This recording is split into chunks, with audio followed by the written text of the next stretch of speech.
Assalomu alaykum qizlarjonlar. Onlayn kursimizga xush kelibsiz. Bugun birinchi darsimiz. Unda darsimizni boshlaymiz. Bizga kerak bo'ladi mana shunaqa ip, xohlagan turdagi ipingizni olishingiz mumkin. Uyingizda bor ipni va shunaqa kurchok kerak bo'ladi. Bugungi darsimizda biz zanjir olishni, qanday qilib zanjirni to'qishni hamda 3 xil turdagi mana shu shunaqa xillardagi choklarni to'qishni o'rganamiz. Endi to'qishni o'rganishni boshlagan har bir o'quvchi shu 3 xil turdagi chokni albatta to'qishni o'rganishi kerak, chunki keyingi darslarimizda biz shu turdagi choklardan foydalanib har xil buyumlar, narsalar to'qiymiz. Unda ishimizni boshladik. Kerakli ipimizni tanlab olganimizdan keyin shunga mos ravishda kurchok tanlashimiz kerak bo'ladi. Kurchokni razmerini to'g'ri tanlash alohida ahamiyatga ega. Agar katta tanlab yuboradigan bo'lsak, kurchokni katta tanlaganimiz tufayli bizni choklarimiz katta chiqib, mana bu yerlarda har xil teshikchalar paydo bo'lib, xunuk ko'rinishga ega bo'lib qolishi mumkin. Agar mabodo juda kichkina tanlab yuboradigan bo'lsak, qattiq bo'lib qolishi mumkin va yaxshi chiqmaydi. Kurchokni mos emas yoki mosligini tanlab bilishning eng yaxshi yo'li bu shu kurchokimizga ipimizni mana shu qismiga qo'yib tekshirish hisoblanadi. Agar mana shu kurchokimizni o'zini qismichasigacha qo'ygan ipimiz to'lib turadigan bo'lsa, ya'ni bir xil bo'lib tursa, demak bu to'g'ri kurchok tanlaganimizni anglatadi. Agar oshib ketadigan bo'lsa, bu ipimiz qalin va kurchokimiz esa juda kichkina ekanligini bildiradi. Shuning uchun biz kattaroq razmerdagi kurchok olishimiz maqsadga muvofiq bo'ladi.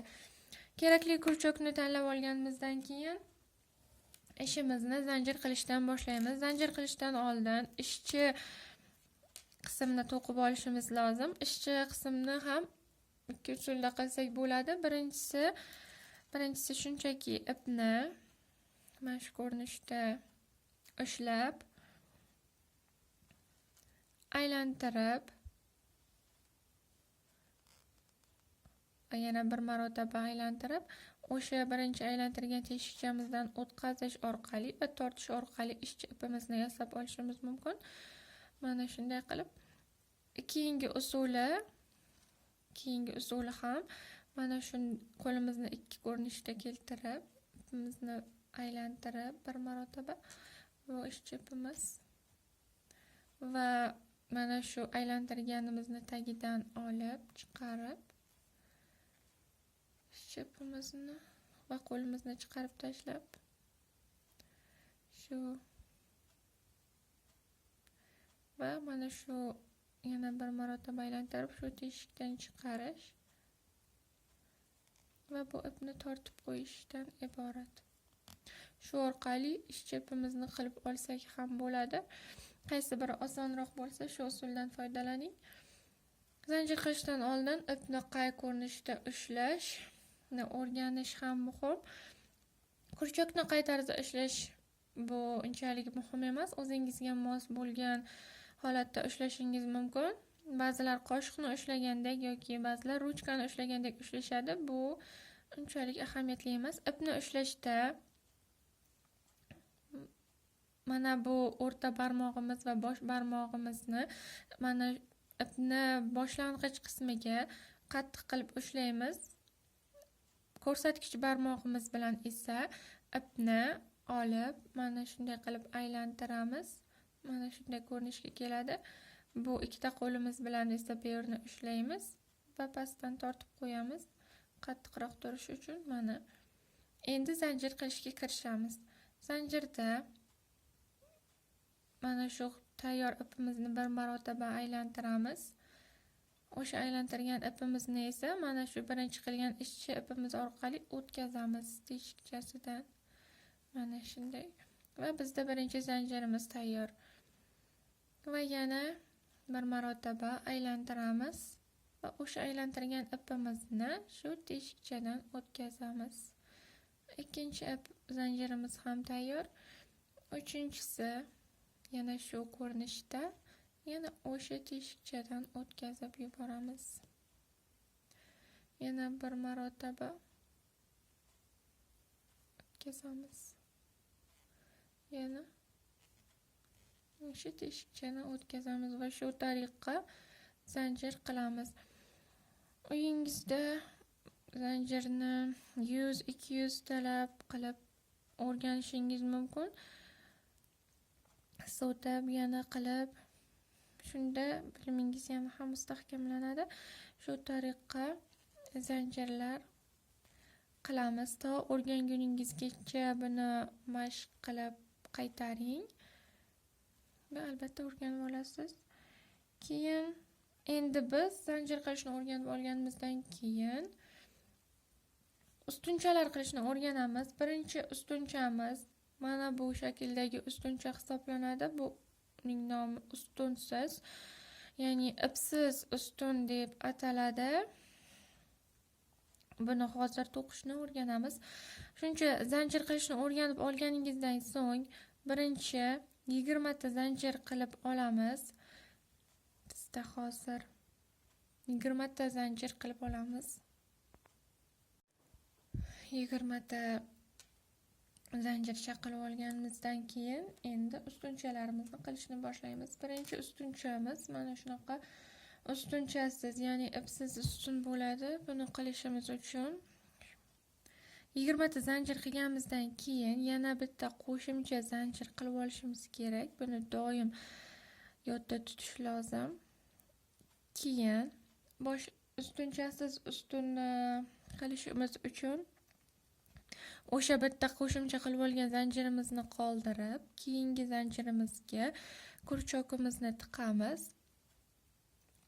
Bir marotaba aylantiramiz ipimizni va o'sha aylantirgan ipimizni boya tiqqan zanjirchamizga qaytarib chiqarib olamiz va bizda ikkita qoladi.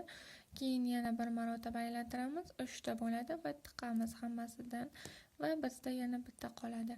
Keyingi zanjirimizga yana bir tiqamiz. Aylantiramiz kurchokimizni. O'sha aylantirgan kurchokimizni boya tiqqan zanjirchamizga qaytarib chiqaramiz. Endi ikkita qoldi bizda.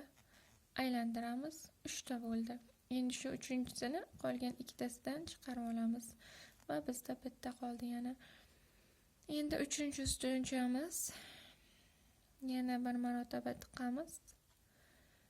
Aylantiramiz va o'sha aylantirgan ipimizni boyagi zanjirchamizdan chiqaramiz qaytarib. Bizda ikkita bo'ldi. Aylantiramiz, 3 ta va hammasini chiqaramiz. Yana bir marotaba shunday tiqamiz, aylantiramiz, chiqaramiz. Yana aylantiramiz, chiqaramiz. Buni qilish juda oson. Yana bir marotaba ko'rsataman. Yana tiqamiz, bir marotaba aylantiramiz. O'sha aylantirganimizni boyagi tiqqan zanjirchamizdan chiqaramiz va yana aylantirib chiqaramiz. Va shu tariqa qolganlarini ham shunday qilamiz. Bu ustunchasiz, ya'ni ipsiz ustunni asosan o'yinchoqlarni yasagan paytimizda, o'qigan paytlarimizda bu ustundan, chokdan foydalanamiz.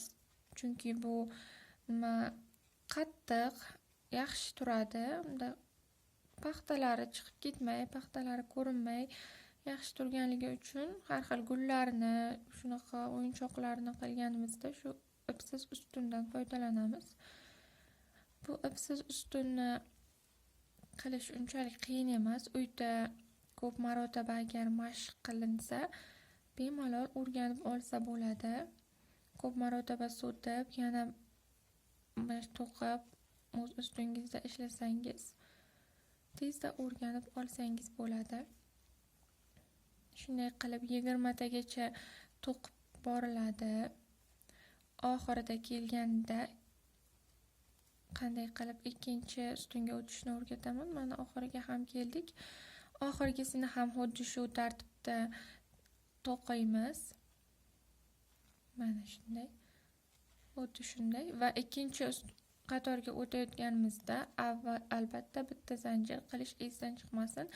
Bu har bir qatorga oxirida bitta zanjir qilib keyingi qatorga o'tishimiz lozim. Va keyingi qatorni ham boshlaganimizda o'sha bitta qo'shimcha qilgan zanjirimizni to'qimay ketamiz. Uni qoldirib, oxirgi 20-zanjirimizda keyingi ikkinchi qatorni boshlaymiz. Ikkinchi qatorimizni boshlashimizda mana bu teshikchalarda tiqib, teshikchalardan foydalanamiz. Mana zanjir ko'rinishida ustida shu teshikchalarga tiqamiz. Birinchi yana xuddi shu tartibda aylantiramiz va o'sha aylantirgan ipimizni boyagi teshikdan chiqaramiz. Qaytib ikkita bo'ldi. Aylantiramiz. Endi hammasini chiqaramiz. Yana bir marotaba o'sha teshik tiqamiz. Aylantiramiz. Aylantirganimizni yana o'sha teshikdan qaytarib chiqaramiz. Ikkita, yana bir marotaba 3ta va hammasini chiqaramiz. Tiqamiz. Aylantiramiz. O'sha aylantirganimizni yana chiqaramiz. Ikkita, yana bir marotaba 3ta va hammasini chiqaramiz.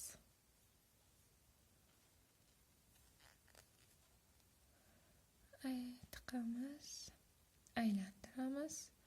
O'sha aylantirgan ipimizni yana chiqaramiz teshikdan va hammasini birga chiqaramiz. Shu tarzda qolganini hammasini qilib chiqamiz. Boshida sal qiyin tuyulishi mumkin, lekin o'rganganingizdan keyin siz uchun bu eng oson mashg'ulotga aylanadi.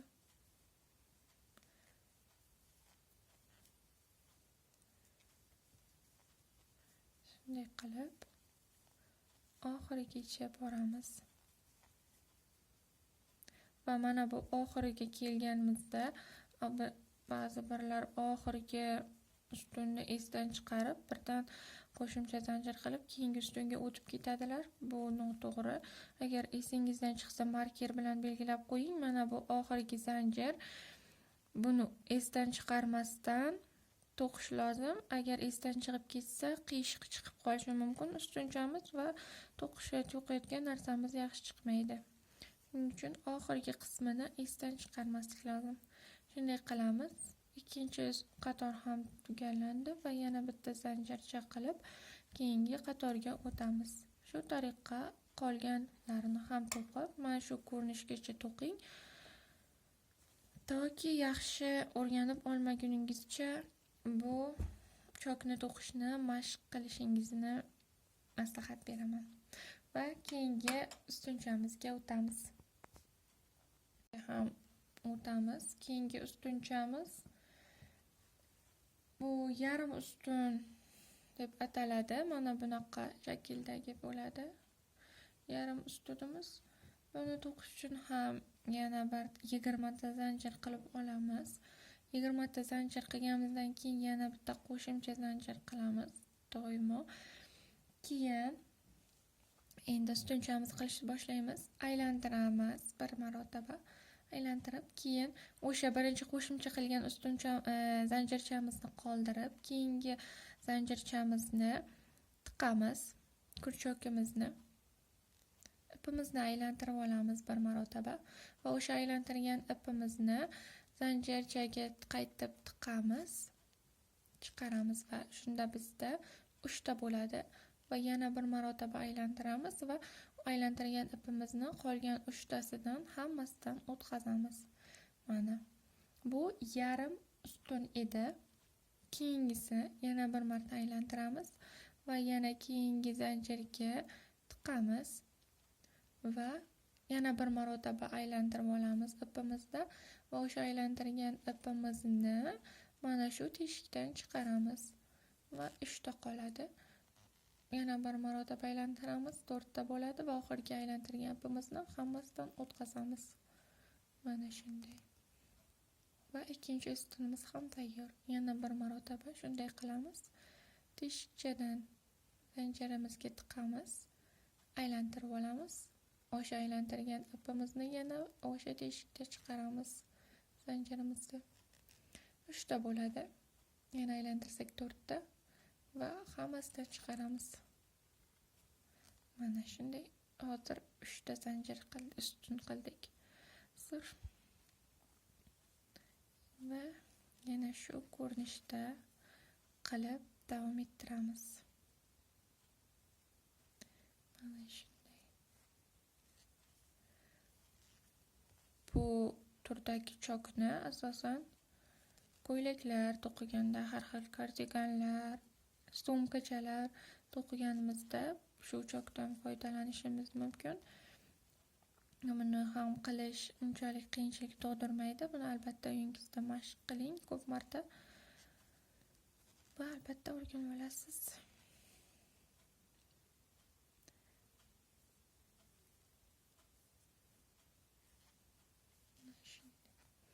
Aylantiramiz, tiqamiz zanjirga, yana bir marta aylantiramiz, aylantirganimizni qaytib chiqaramiz. 3 ta bo'ladi va yana aylantirsak 4 ta, hammasini chiqaramiz. Shu tarzda oxirgi qatorgacha boraman. Men sal tezlashdim. Siz yana tushunmay qolgan bo'lsangiz, videoni orqaga qaytarib yana bir martadan ko'rishingiz va yana mashq qilishingiz mumkin. Shunday oxirigacha borasiz. Mana 2 ta qoldi. Xuddi shu tarzda oxirgisini ham bunday qilamiz. Va qo'shimcha zanjir qilish esdan chiqmasin. Qilamiz va aylantiramiz va keyingi qatorga o'tamiz. Shunday ko'rinishda bo'ladi.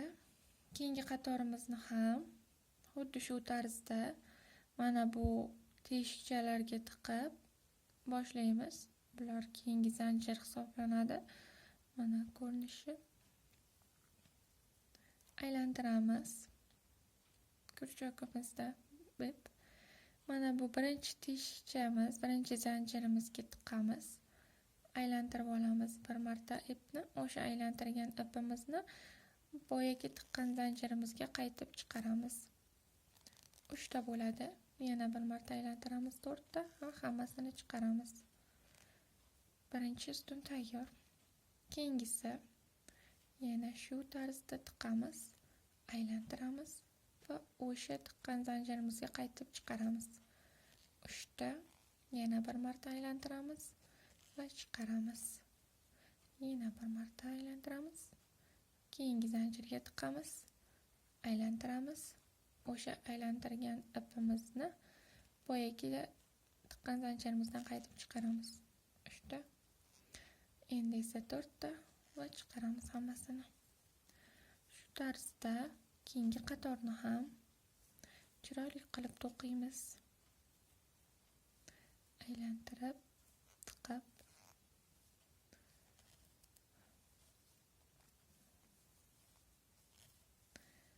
Mana shunday.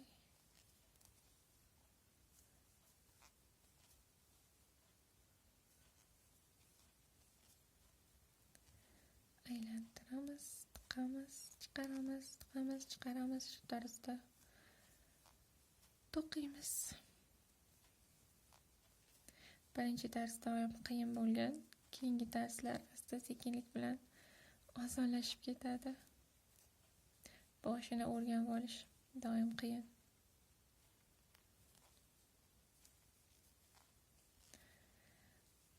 Boya aytganimdek, oxirgi qatorni esdan chiqarmang. Chiqarsangiz nima bo'lishini bilamiz. Mana bu oxirgi qatorga kiradi. Birdan yana keyingi ustunga o'tib ketmang. Shu yerdan tiqamiz. Boyagidek 4 tani ham chiqaramiz. Va keyingi ustunga o'tish uchun zanjircha. Va tayyor. Mana shu tarzda qilib, mana shu ko'rinishda kattalikgacha qiling. Va albatta yana sotib, yana marta shunday qilib, mashq qilib, ko'p marotaba o'rganguningizcha mashq qiling. Va biz keyingisiga o'tamiz. Bir ipli ustun deb ataladi. Mana bu ko'rinishda bo'ladi. Buni ham hozir avvalgilardek 20 ta zanjir qilib olamiz. 20 ta zanjir qilganimizdan keyin bitta qo'shimcha zanjirni ham qilishni unutmaymiz. Keyin ishimizni boshlaymiz. Ipimizni bir marotaba kurchokdan aylantiramiz. O'sha bir qo'shimcha qilgan 21 zanjirimizni qoldirib, 20 zanjirimizga kurchogimizni tiqamiz. Ipdan bir marotaba yana bir marotaba aylantiramiz va o'sha aylantirgan ipimizni tiqamiz boya tiqqan zanjirimizga. Shunda bizda 3 ta qoladi va yana bir marotaba aylantiramiz kurchogimizni va kurchokda 4 ta ip bor. Shundan 3 tasi oxirgi qilganimizni mana bu ikkitasidan o'tkazamiz va bittasi qoladi. Chiqaramiz mana va bizda 2 ta qoladi. Keyin yana bir marotaba aylantiramiz. Endi 3 ta bo'ldi va hammasini chiqarib olamiz va oxirida bitta qoladi. Yana bir marta aylantiramiz. Keyingi zanjirimizga tiqamiz. Ipni yana bir marotaba aylantirib, o'sha aylantirgan ipimizni boya tiqqan zanjirimizdan qaytib chiqaramiz. 3 ta ip bo'ldi. Yana bir marotaba aylantiramiz. 4 ta bo'ladi. Faqat mana bu ikkitasini ichidan o'tkazamiz. Oxirgi qilgan aylantirgan ipimizni va 2 ta qoladi bizda. Yana bir marotaba aylantiramiz. 3 ta bo'ladi va hammasini chiqaramiz. Yana bir marotaba shunday aylantiramiz. Zanjirga tiqamiz va kurchok bir marotaba aylantiramiz va boyagi tiqqan zanjirimizdan chiqaramiz qaytarib. 3 ta qoldi. Endi esa 4 ta bo'ladi. Tiqamiz va yana oxirgi marotaba aylantirib hammasidan chiqarib olamiz. 3 ta ustunchamiz tayyor. Yana bir marotaba ko'rsataman. Aylantiramiz. Keyingi zanjirimizga tiqib olamiz va aylantiramiz bir marotaba. O'sha aylantirganimizni qaytib chiqaramiz kurchokdan. 3 ta, yana bir marotaba aylantiramiz. 4 ta bo'ldi. Mana bu ikkitasini orasidan o'tkazamiz. 2 ta xuddi shu tarzda to'qiymiz. Bu ham unchalik qiyinchilik tug'dirmaydi, xuddi avvalgilaridek tezda o'rganib olamiz. Bu usuldagi choklarni ham shu qo'g'irchoqlarga kiyimlar to'qiganda va kattalar o'zimiz uchun kardiganlar, har xil ko'ylaklar to'qiganimizda shu usuldan foydalanamiz. Zanjirga tiqamiz, chiqaramiz. Buni ham uyingizda ko'p marotaba mashq qiling, xuddi qolganlaridek va unutmaysiz. Oxirgisida tugatganimizdan keyin har doimgidek bitta zanjir qilib, keyin ikkinchi qatorga o'tamiz. Mana oxirgi qilib bo'ldim, bitta qoldi. Oxirgisini ham xuddi shu tarzda qilamiz va bitta zanjir qilib, keyingi qatorga o'tamiz. Keyingi qator ham o'sha bitta zanjir qilganimizni qoldirib, keyingi ustunlar mana shu ustunlarga tiqib davom ettiramiz. Ishimizni ilintiramiz, tiqamiz. 3 ta, endi esa 2 ta qoladi. Yana bir marotaba.